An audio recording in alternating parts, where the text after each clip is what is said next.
सारा वर्ग दुखी आपसे, किसान दुखी, नौजवान दुखी, माताएं बहनें दुखी, व्यापारी दुखी, पूरे हिंदुस्तान को आपने दुखी कर रखा है।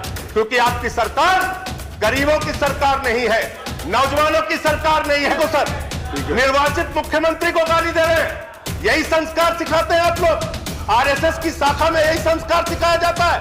तो ये कह रहा हूं मान्यवर, मैं इसलिए कह रहा हूं, ये गाली गलौज करने वाले लोग हैं, ये नफरत और झगड़ा फैलाने वाले लोग हैं, ये देश को बांटने वाले लोग हैं। दर्द देते हैं, बेरोजगारी से दर्द देते हैं, किसानों को दर्द देते हैं, माताओं बहनों को दर्द देते हैं। अरे कम से कम दर्द की दवा तो सस्ती कर दो, दर्द की दवा भी महंगी करते जा रहे हो, दर्द भी देते हो। भारतीय जनता पार्टी की हालत यही है मान्य, इनकी सरकार चुनाव आ जाए तो पेट्रोल का दाम कम, डीजल का दाम कम, गैस का दाम कम, सीएनजी का दाम कम, पीएनजी का दाम कम, सारी चीजों में महंगाई कम।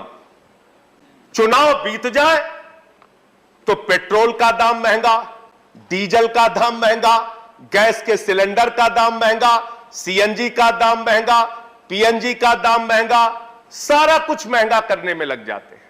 इसका मतलब महंगाई से कोई आपका गोपनीय समझौता है मान्यवर, कोई गोपनीय समझौता है।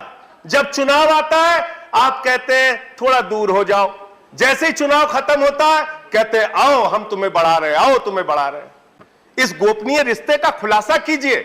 आप लोग ये जो झूठे तर्क देते हैं देश के सामने कि भाई इस समय तो युद्ध की स्थिति है, इस समय तो अंतर्राष्ट्रीय बाजार में कच्चे तेल का दाम बढ़ रहा है, अंतर्राष्ट्रीय बाजार में कच्चे तेल का दाम पिछले 7 वर्षों में कब कब बढ़ा और कब कब घटा, और उसके मुताबिक कब कब आपने हिंदुस्तान में डीजल और पेट्रोल का दाम घटाया और बढ़ाया। इसका तथ्य अगर आप सामने रखेंगे तो पूरे देश के सामने आपका चेहरा काला हो जाएगा कि कितना बड़ा झूठ आप इस देश की जनता से बोलते हैं। महंगाई आपको बढ़ाना होता है, उसके लिए 1000 तर्क आपके पास मौजूद है। दूसरी बात अभी तो शुरू हुआ, फिर से बोलना शुरू कर देते हैं लोग। इनको महंगाई बढ़ाना है, सुनना कुछ नहीं है। दूसरी बात मान्यवर, जब कोरोना की महामारी आई, पूरे देश में बेरोजगारी बढ़ी, हमारे प्रधानमंत्री जी ने सीना ठोक के कहा हमने मनरेगा के जरिए रोजगार दिया। उत्तर प्रदेश की सरकार ने कहा हमने मनरेगा के जरिए रोजगार दिया। भारतीय जनता पार्टी की तमाम राज्य सरकारों ने कहा हमने मनरेगा के जरिए रोजगार दिया। और जैसे ही कोरोना खत्म हो गया, लोगों को रोजगार की अभी आवश्यकता है, आपने मनरेगा का बजट घटा के 98,000 करोड़ से घटा के 73,000 करोड़ कर दिया। उसमें भी 18,000 करोड़ रुपए पुराना बकाया देना है। 54,000 करोड़ रुपए आपने मनरेगा का बजट कर दिया। मनरेगा का बजट आप घटा रहे हैं। और मनरेगा में आपकी स्थिति क्या है, यह आपका दिया हुआ जवाब है, मेरा जवाब नहीं है सर। 100 दिन के रोजगार की गारंटी है। आंध्र प्रदेश में औसत 30 दिन, अरुणाचल में 47 दिन, आसाम में 22 दिन, बिहार में 36 दिन, छत्तीसगढ़ में 29 दिन, गोवा में 19 दिन, ऐसे ऐसे करके मध्य प्रदेश में 31 दिन। साल में मात्र 31 दिन, 30 दिन, 20 दिन आप रोजगार दे पा रहे हैं मनरेगा के जरिए, जिसका आप पूरे हिंदुस्तान में ढिंढोरा पीटते हैं कि हमने मनरेगा के जरिए बहुत रोजगार देने का काम किया। इसके साथ साथ नौजवान बेरोजगारों की अगर हम बात करें मान्यवर, हर क्षेत्र में ठेका प्रथा इन्होंने लागू कर दी।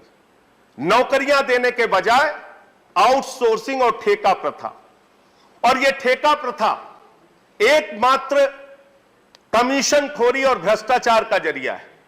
50,000 रुपए में, 25,000 रुपए में, 30,000 रुपए में, 20,000 रुपए में साइन कराया जाता है, और जो मजदूर होते हैं, जो कर्मचारी होते हैं, जो ठेके पे काम करने वाले नौजवान होते हैं, उनको 50% से भी कम पैसा दिया जाता है। यह होता है ठेका प्रथा। ठेका प्रथा एक गुलामी प्रथा है मान्यवर। इसलिए जो ठेका प्रथा पे लगे हुए लोग हैं उनको रेगुलराइज कीजिए। और इस ठेका प्रथा के जरिए हिंदुस्तान के तमाम सरकारी डिपार्टमेंट्स के अंदर जहां दलितों के लिए आरक्षण है, जहां पिछड़ों के लिए आरक्षण है, हमेशा से आपकी दलित और पिछड़ा विरोधी जो मानसिकता है, उसके कारण से आप इस ठेका प्रथा को बढ़ावा दे रहे हैं। इससे आदिवासियों का, दलितों का, पिछड़ों का आरक्षण धीरे धीरे करके सारे विभागों में आप खत्म करते जा रहे हैं। दूसरी बात मान्यवर, काला धन की बात अगर हम कर लें, आप ढिंडोरा पीटते थे 300 लाख करोड़ काला धन आएगा, 50 लाख करोड़ काला धन आएगा। आपके राज में काला धन आना तो दूर की बात है, काला धन बढ़ गया, काला धन बढ़ता जा रहा है आपके राज में। कौन कौन से लोग हैं उसका भी खुलासा कीजिए।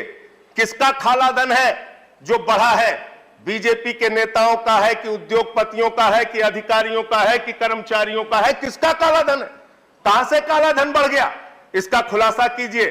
काला धन के नाम पर आपने इस देश की जनता को गुमराह किया। लोग आज भी मान्यवर 15 लाख की राह लगाए हुए कि उनके खाते में 15 लाख आएगा, उनके खाते में 15 लाख आएगा। 15 लाख छोड़ दीजिए, 2 करोड़ रोजगार की बात आपने कही, रोजगार आप खत्म करते जाते हैं। रेलवे की भर्ती का जिक्र मैंने किया था मान्यवर, दौड़ा दौड़ा के आप नौजवानों को पीटते हैं, FIR कराते हैं, मुकदमे कराते हैं, रोजगार उनको देते नहीं। NPA का जिक्र अभी विनय विश्वम जी कर रहे थे, 10.5 लाख करोड़ रुपए का NPA चंद पूंजीपतियों का है मान्यवर, और 10.5 लाख करोड़ रुपए के NPA में आपके बड़े बड़े पूंजीपति उद्योगपति जो आपके मित्रों हैं, जिनको हमारे आदरणीय प्रधानमंत्री जी कहते हैं मेहुल भाई, वो मेहुल भाई 20,000 करोड़ रुपए लेके हिंदुस्तान से भाग जाते हैं। 2900 करोड़ रुपए ललित मोदी लेके भाग जाते हैं।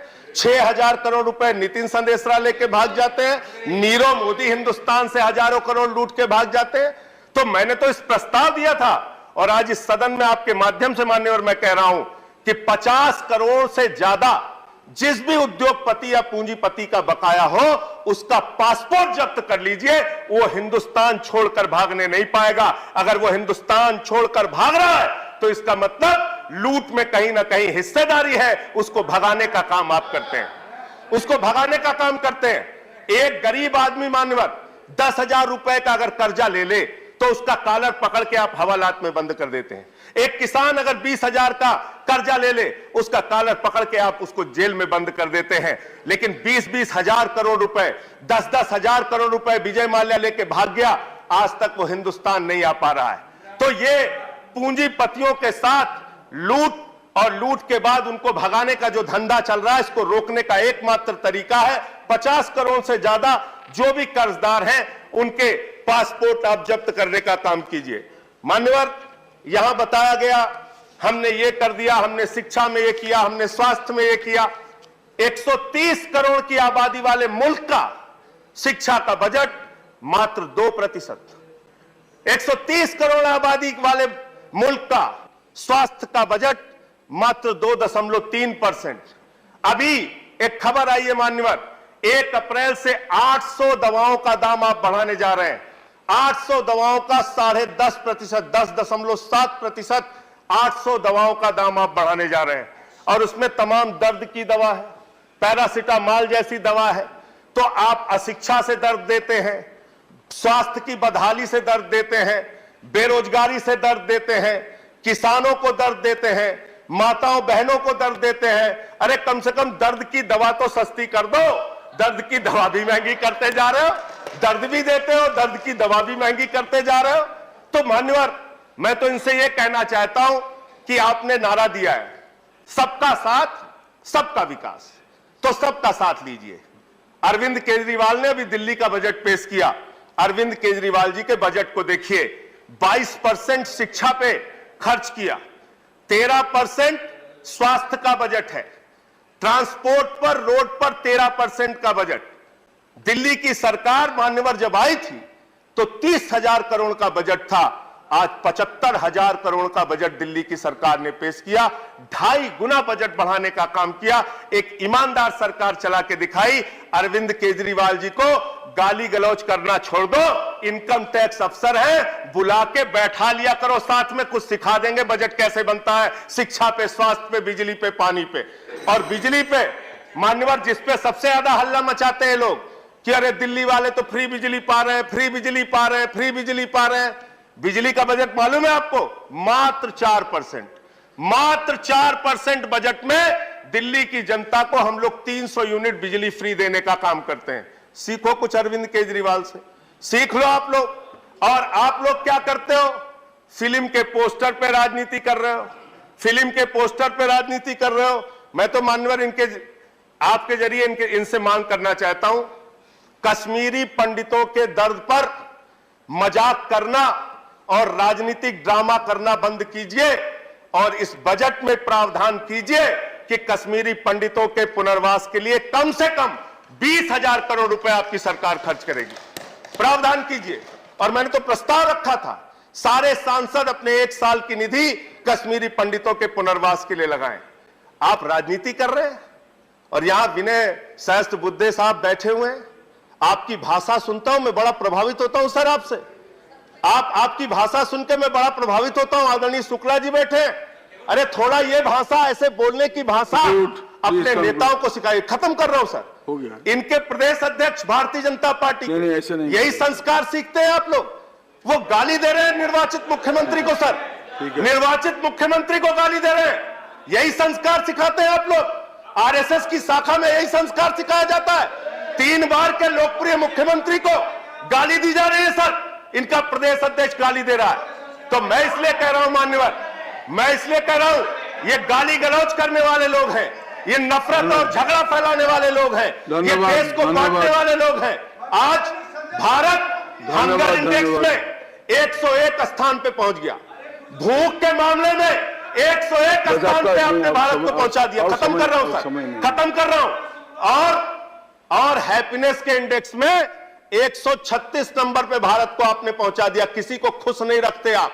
सारा वर्ग दुखी आपसे, किसान दुखी, नौजवान दुखी, माताएं बहनें दुखी, व्यापारी दुखी, पूरे हिंदुस्तान को आपने दुखी कर रखा है।